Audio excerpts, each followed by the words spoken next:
Right now on SAU Weekly, the votes are in. Who you pick to be your next SGA President. And the stage is set. Honestly, this is probably the most fun show I've ever been in. SAU Theatre prepares to bring this swashbuckling comic opera to life. And in sports, making history.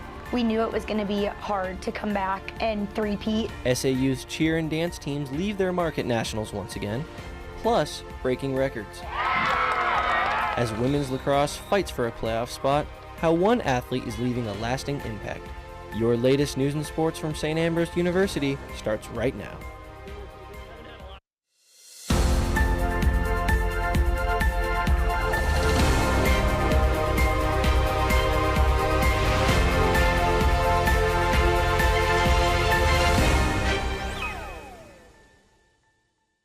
Welcome to this edition of SAU Weekly, your source for the latest news and sports from St. Ambrose University. I'm Ryan Schistel. And I'm Dominic Neely.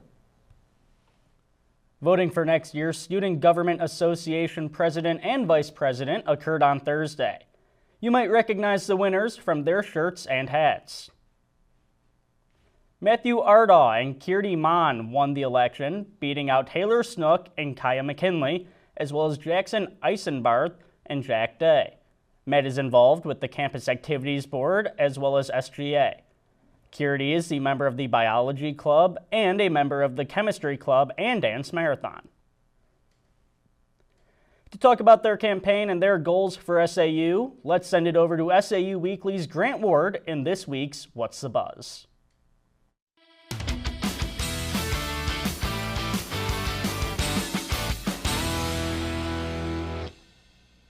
Thanks, guys. And thanks for being here, Kirti, while Matthew's away at a conference. Thank you for having me. Of course. So, why did you and Matt decide to run for SGA President and Vice President?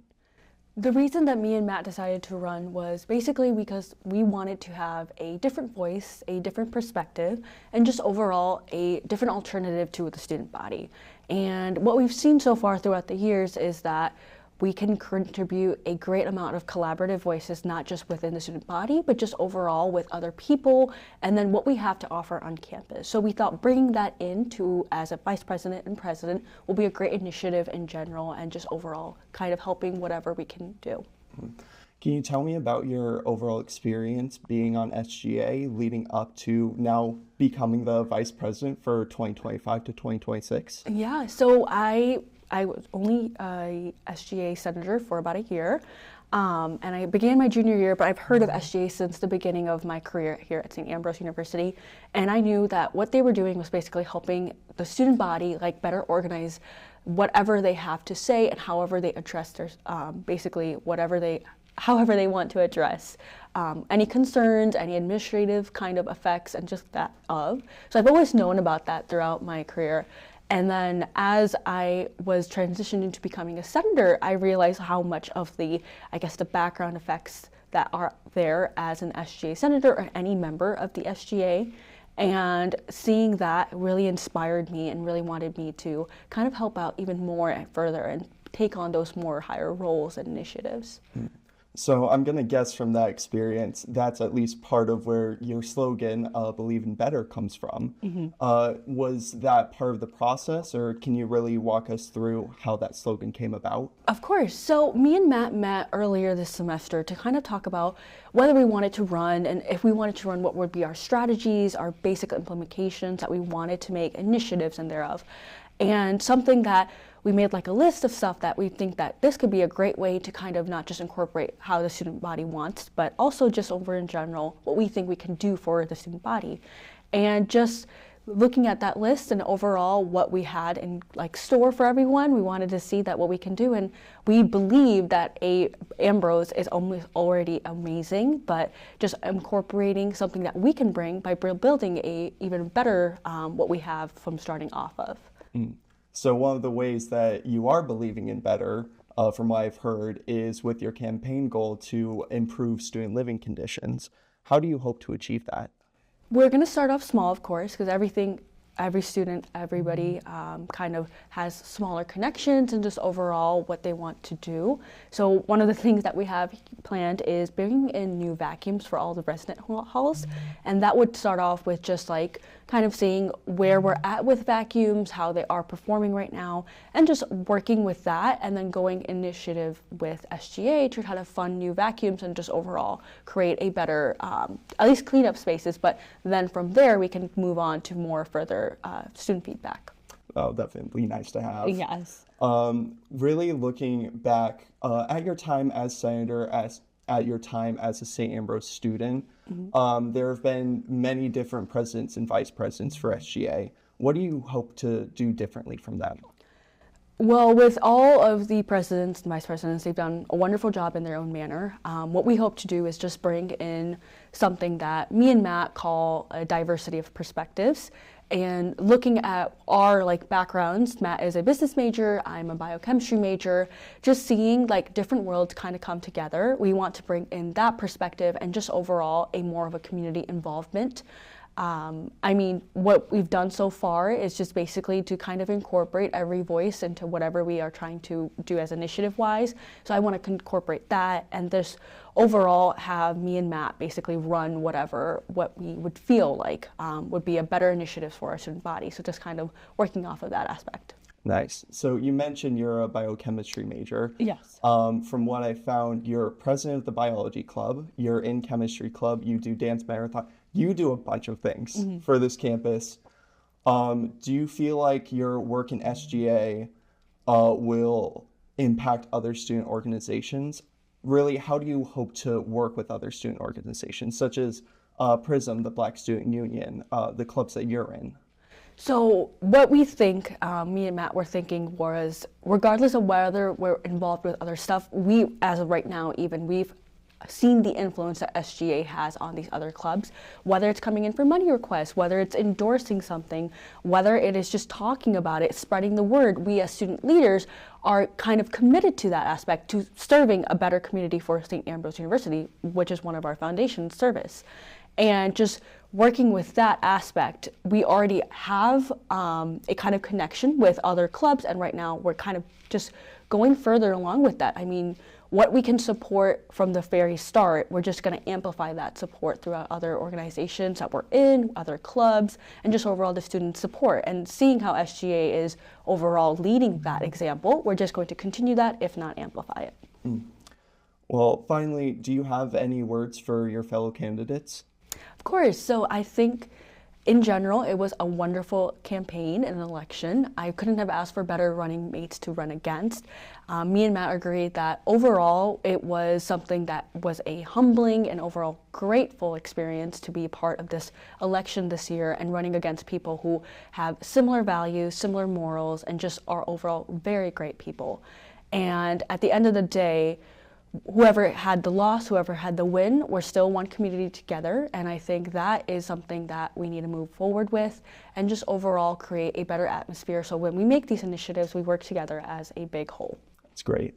Now, I gotta ask, the shirts, the hats, you guys took campaigning, I feel like, to the next level. I saw, Ardo Man chalk on the street yesterday. Yes. Just everything. Can you walk me through that process? Of course. So that was also began in the initial stages of what we wanted to plan, what we wanted to initiative. And me and Matt decided that we wanted as much support and as diverse support as we could get. And this could not have happened without our team. And we had a huge team of people. We had Kelly from Kills. We had Dan from Advantage Shirts helping us make the shirts.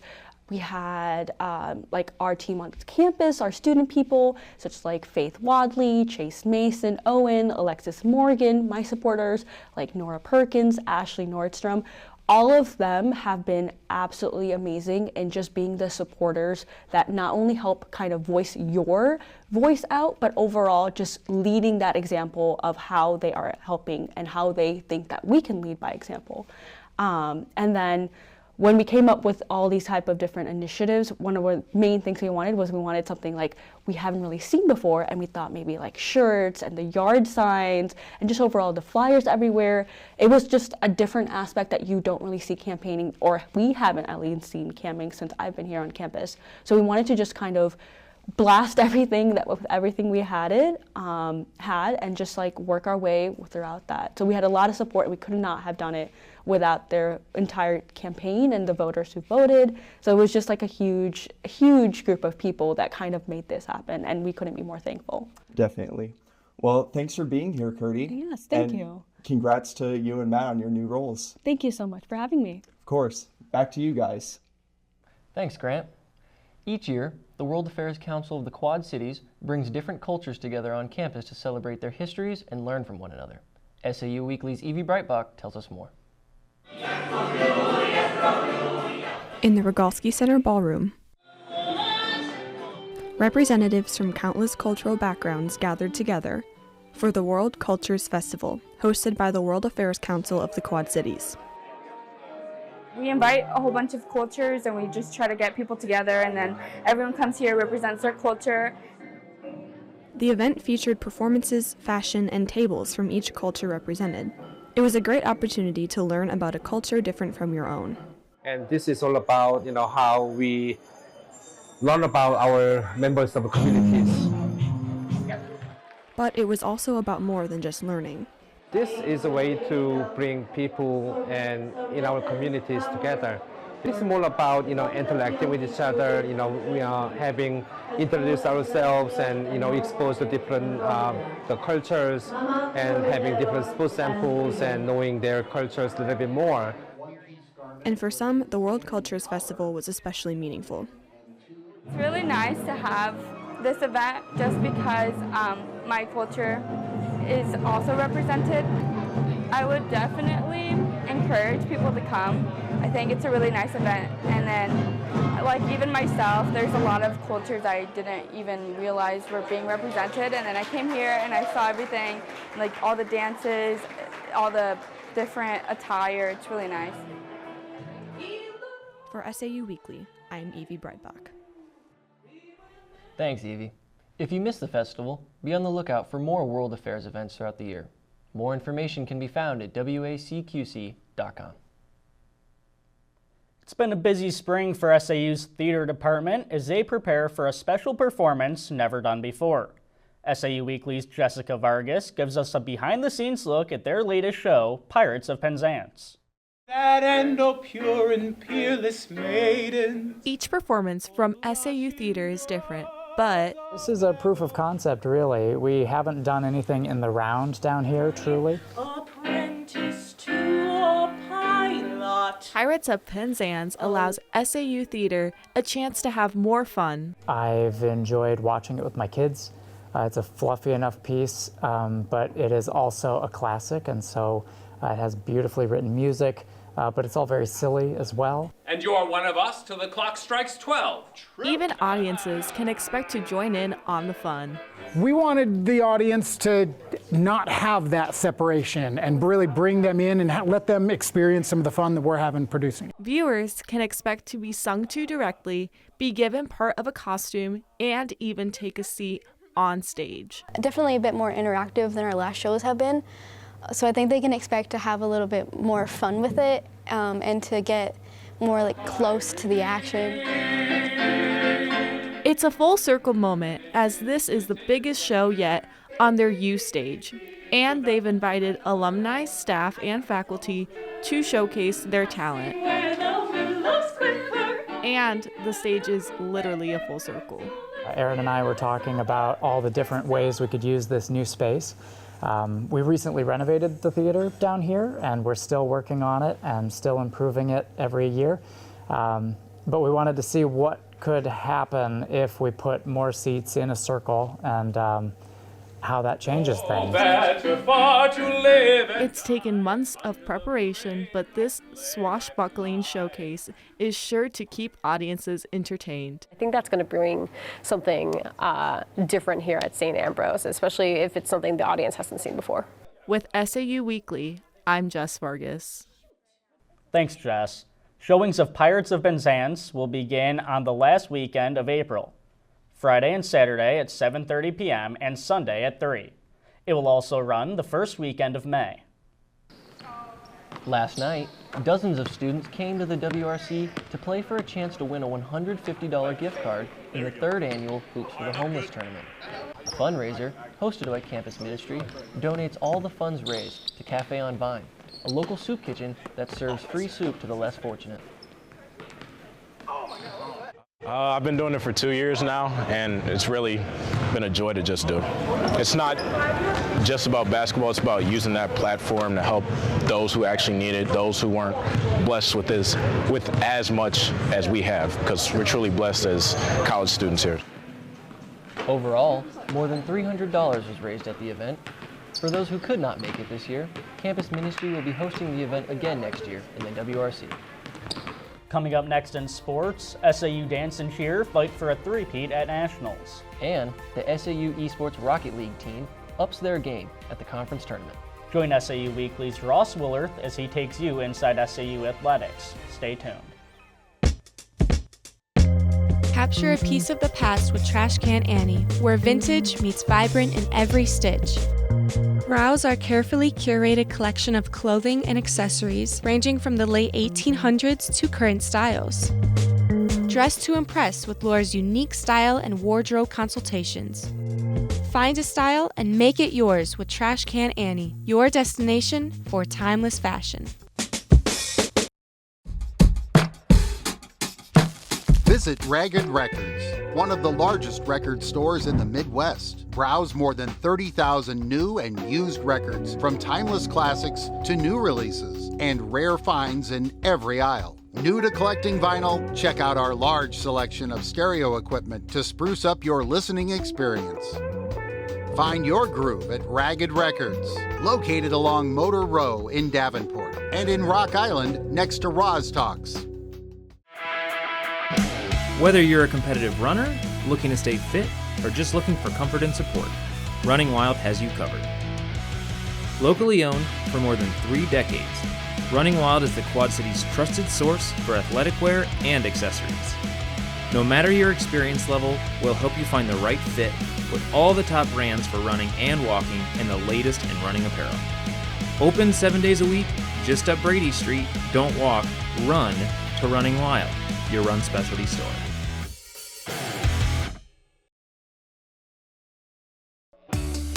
Tune in to KALA and hear something different. Programming that celebrates the diversity of our listeners. We're advocates for the arts, showcasing your favorite music from around the world. We're storytellers, producing award-winning news and educational podcasts. We're dedicated sports fans, bringing you the latest Fighting Bee action from St. Ambrose University. We're a learning lab, mentoring the next generation of broadcasters and content creators. A part of your community for 5 decades. We're KALA Radio, 88.5 FM and 106.1 FM. Turn it on and turn it up.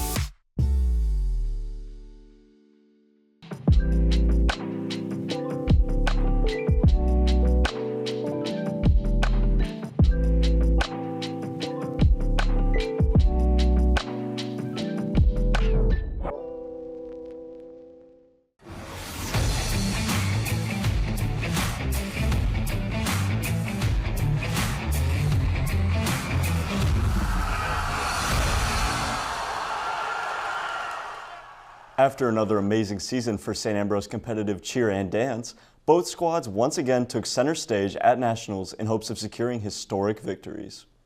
With a score of 97.95. That was the moment our SAU cheer team made history by securing their 3rd straight national title at the NAIA Competitive Cheer Championships.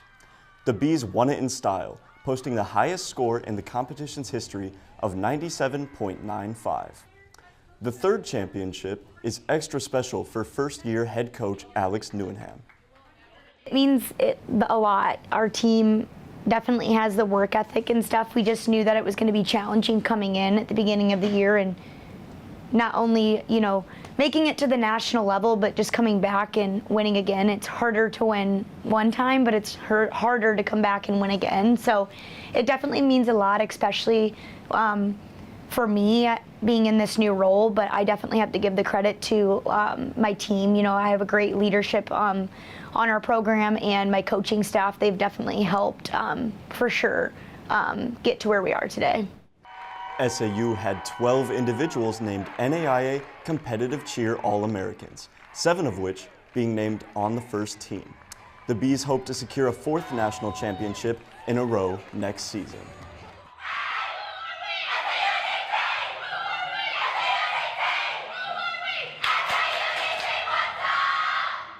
Our SAU dance team also competed at nationals last weekend. They too were seeking their 3rd straight win, but fell short by a 1/10 of a point, receiving 2nd place. Head coach Laurel Ritter says they fought hard as they strived for innovation, creativity, and the opportunity to perfect their craft with every performance. Post-finals performance, there's nothing like it. When you hit the routine the way you're supposed to, when you do what you're supposed to as a team and you work really hard and you hit it, nothing compares to that. And no one can take that away from you regardless of the placement.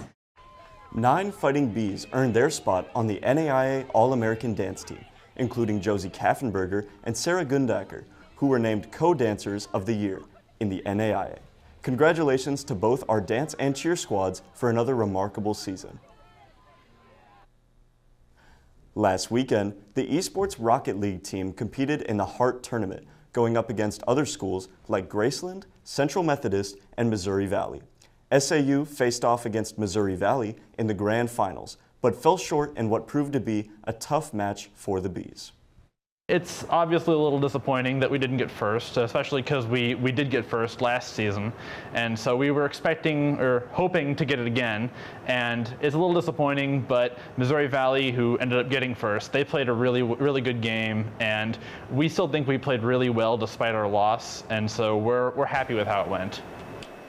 Next up for the Bees will be their Battle for the River on April 26 against Quad City rival Augustana College.